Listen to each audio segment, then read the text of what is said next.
దేవుని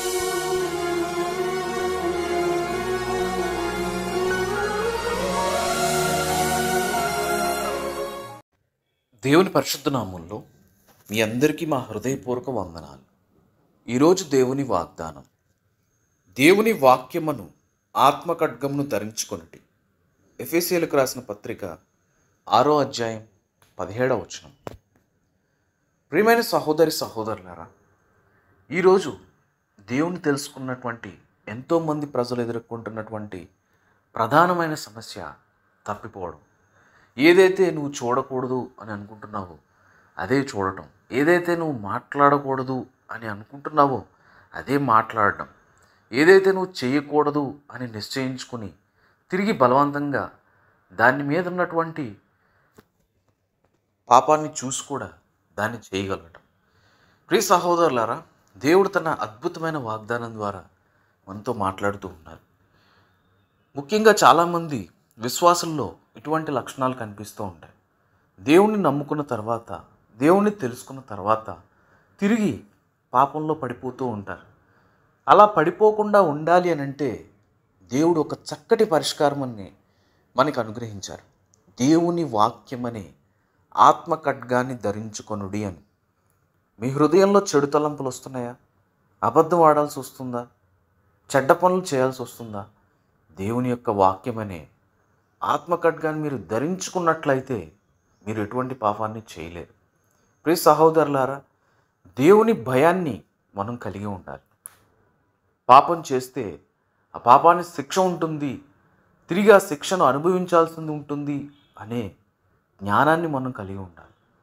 ఎన్నిసార్లు తప్పు చేసినా నాకేం అవడం లేదు కదా, దేవుడు క్షమిస్తాడు కదా అన్న అపోహలో మాత్రం ఉండవద్దు. ఆనాడు యోసేపు పాపం చేయడానికి అవకాశం వచ్చినా పాపం నుండి పారిపోయాడే తప్ప పాపం చేయలేదు. దానికి ఫలితాన్ని ఏ విధంగా అయితే పొందుకున్నాడో మనం బైబిల్ గ్రంథంలో చూసాం. మీరు కూడా మీకు ఏదైతే బలహీనతగా ఉందో అదే అస్త్రాన్ని సైతాను మీ మీద ప్రయోగిస్తూ ఉంటాడు. మీరు ఆ సైతాన్ అస్త్రానికి లొంగిపోకుండా దేవుని యొక్క ఆత్మఖడ్గాన్ని ధరించుకున్నట్లయితే మీరు పవిత్రంగా జీవించగలరు. ప్రతి ఒక్కరి జీవితంలో కూడా దేవుడు అద్భుత కార్యాలు చేయడానికి సిద్ధంగా ఉన్నాడు. కాకపోతే మనలో పాపం ఉండడం వల్ల దాన్ని దేవుడు అనుగ్రహించే మేలుల్ని మనం పొందుకోలేకపోతున్నాం. పాపం అంటే మన సహోదరుల్ని ప్రేమించలేకపోవడమే, మన సహోదరుల పట్ల కోపాన్ని కలిగి ఉండటమే పాపం. మొదటిగా మన సహోదరుల్ని ప్రేమించాలి, వారి తప్పులను మనం క్షమించగలగాలి. అటువంటి హృదయాన్ని మనం కలిగి ఉన్నప్పుడు దేవుడు మనతో మాట్లాడతారు. ప్రియ సహోదరులారా, గొప్ప మార్పు మొదలవ్వాలంటే నీలో చిన్న కార్యం మొదలవ్వాలి. ఈరోజు నేను దేవుని యొక్క ఆత్మఖడ్గాన్ని ధరించుకున్నాను, దేవుని యొక్క సత్య సువార్తను నేను తెలుసుకున్నాను. ఈ విధంగా చేస్తే తప్పు, తెలియక చేస్తే క్షమాపణ ఉంటుంది, తెలిసి చేస్తే క్షమాపణ ఉండదు అనే సత్యాన్ని మనం గ్రహించాలి. ప్రియ సహోదరులారా, దేవుడు మనకి అనుగ్రహించినటువంటి ఈ క్షేమకరమైన రోజుల్లో మనం దేవుని గురించిన మాటలు వింటూ ఆయన్ని స్తుతిస్తూ మన కోసం, మన ఇరుగు పొరుగు వారి కోసం, మన సంఘ క్షేమం కోసం ప్రార్థన చేస్తూ మనం గడపాలి.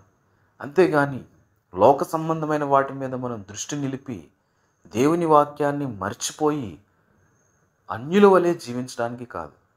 ప్రియ సహోదరులారా, నశించిపోతున్న అనేక ఆత్మల పట్ల నీవు భారాన్ని కలిగి ఉండాలి. ఒక్క ఆత్మ రక్షించబడితే పరలోకంలో కొన్ని కోటాను కోట్ల దేవదూతలు ఆనంద ప్రతిగానాలు చేస్తాయి. అటువంటి ధన్యత నీ వల్ల కలిగినందుకు నీవు గర్వపడాలి.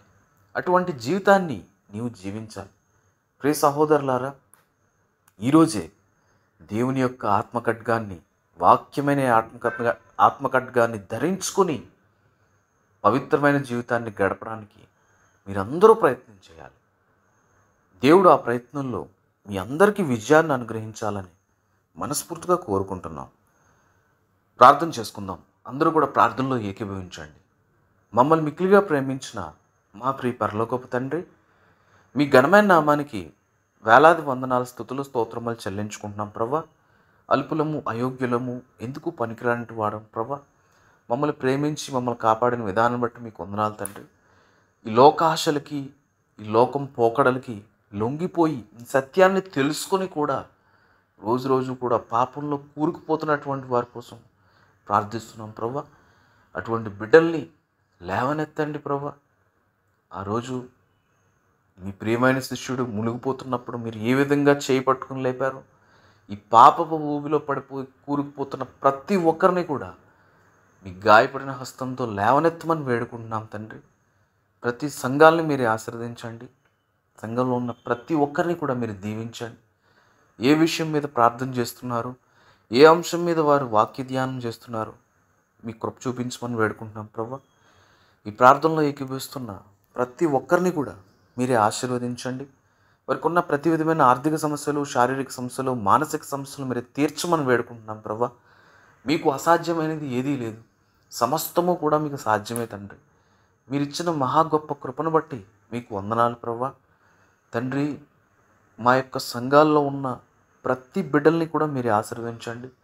ఏ సమస్యలు, ఏ బాధలు, ఏ ఇరుకుల చేత ఇబ్బందులు పడుతున్నారు, ప్రతి సమస్యల నుంచి కూడా విడుదల అనుగ్రహించమని, మీ పరిశుద్ధాత్మ శక్తి ద్వారా మీ బిడ్డల్ని కాపాడి రక్షించి దీవించి ఆశీర్వదించమని, మా ప్రార్థనలో మాలో తప్పులుంటే క్షమించి మా ప్రార్థనకి ప్రతిఫలాన్ని అనుగ్రహించమని తండ్రి, కుమార, పరిశుద్ధాత్మ నామమున మిక్కిలి వినంగా ప్రార్థించి అడుగు వాటి నెలను మనస్ఫూర్తిగా పొందుకుని ఉన్నామని నమ్మి విశ్వసిస్తున్నాం పరమ తండ్రి.